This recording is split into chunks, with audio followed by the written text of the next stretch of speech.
Cette semaine, je vous emmène en balade au cœur du Vexin normand, aux Andelys, un village stratégique que se disputèrent en leur temps Philippe Auguste, roi de France, et Richard Cœur de Lion, roi d'Angleterre et duc de Normandie.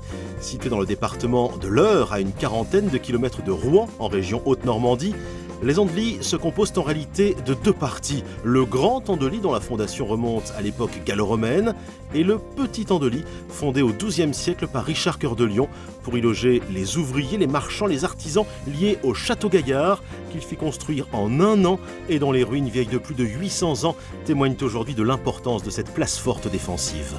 Quand Richard arrive ici et voit... Mais il dit, qu'elle est belle, ma fille d'1 an. Quel merveilleux château, quel château Gaillard.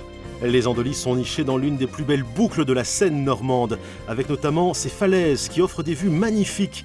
Dominique, à bord de son embarcation, nous racontera avec passion la faune et la flore de la Seine, qu'il considère comme son fleuve, lui qui ne s'en est jamais éloigné de plus de 300 mètres. Ah, c'est complètement ma passion, si vous voulez. Rien de vous en parler, j'ai la chair de poule. C'est vrai ? Je ferai également un stop à quelques kilomètres des Andelys au Val-de-Reuil, où s'est ouvert en 2012 Biotropica, la plus grande serre tropicale de France. Imaginez un peu, 6000 m² cohabitent 120 espèces d'animaux, dont la plupart sont en voie de disparition ou considérés comme espèces vulnérables. C'est François, le vétérinaire des lieux, qui me présentera certains des locataires comme les loriquets ou encore les alligators. On va aller par là. Ah ouais, on est au plus près des animaux là.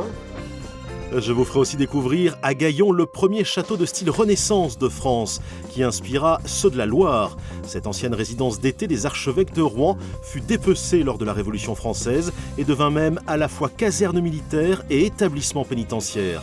Depuis 1975, date de son rachat par l'État, Château Gaillon renaît de ses cendres.